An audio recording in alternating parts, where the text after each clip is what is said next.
Anganwadi sisters అందరికీ నమస్కారం. ఈరోజు అంగన్వాడీ వార్తలకి స్వాగతం.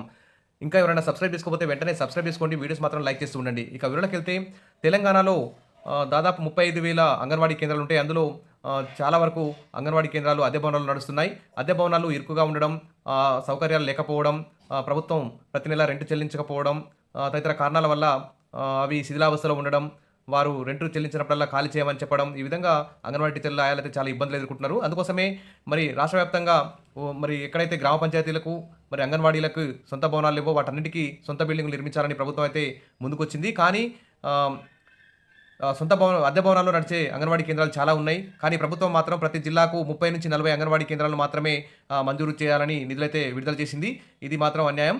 ఒకేసారి వ అద్దె భవనాలు నడుస్తున్న ప్రతి అంగన్వాడీ కేంద్రాన్ని సొంత భవనం మంజూరు చేస్తే బాగుండేది. కాబట్టి వచ్చే బడ్జెట్‌లోనైనా ప్రతి అంగన్వాడీ కేంద్రాన్ని సొంత భవనంలో నడిచే విధంగా, సొంత బిల్డింగ్లు నిర్మించే విధంగా ప్రభుత్వం నిధులైతే మంజూరు చేయాలి. ప్రస్తుతం అయితే ప్రతి జిల్లాకు 40-50, కొన్ని జిల్లాల్లో 30 వరకు అంగన్వాడీలకు బిల్డింగ్లు అయితే శాంక్షన్ చేయాలని ప్రభుత్వం అయితే నిర్ణయించింది. వాటికి నిధులు కూడా కేటాయించింది. ఇప్పటికే కొన్ని జిల్లాల్లో, కొన్ని మండలాల్లో నిర్మాణాలు అయితే పూర్తయ్యాయి. మరికొన్ని నేడు ప్రారంభిస్తున్నారు రాష్ట్ర వ్యాప్తంగా. ఇక కొత్త బిల్డింగుల కోసం ఫండ్స్ కూడా రిలీజ్ చేసింది సర్కారు. కాబట్టి రాష్ట్ర వ్యాప్తంగా సొంత భవనాలు లేని శిథిలావస్థలో ఉన్న ఇటు గ్రామ పంచాయతీలు కానీ, అంగన్వాడీ కేంద్రాలకు కానీ కొత్త బిల్డింగ్స్ నిర్మించేందుకు ప్రభుత్వం అయితే నిధులైతే మంజూరు చేసింది. ఈరోజు కొన్ని అంగన్వాడీ కేంద్రాలకు, కొన్ని గ్రామ పంచాయతీలకు కూడా శంకుస్థాపన కూడా మంత్రులు, ఎమ్మెల్యేలు చేయడం జరిగింది. ఇక రాష్ట్రంలో కాంగ్రెస్ ప్రభుత్వం అధికారంలోకి వచ్చాక 2 ఏళ్లలో రాష్ట్ర వ్యాప్తంగా అనేక ఆహ్, అంగన్వాడీ కేంద్రాలు కానీ, గ్రామ పంచాయతీలు గానీ మంజూరయ్యాయి. ప్రస్తుతం మాత్రం ఖచ్చితంగా ఒక్కొక్క గ్రామ పంచాయతీ బిల్డింగ్‌కు 20 లక్షలు మంజూరు చేస్తున్నారు. ఇక ఈ విధంగా ప్రభుత్వం అంగన్వాడీ కేంద్రాలకు కూడా మరి ఒక్కొక్క అంగన్వాడీ కేంద్రానికి 12 లక్షల రూపాయలు మంజూరు చేస్తున్నారు.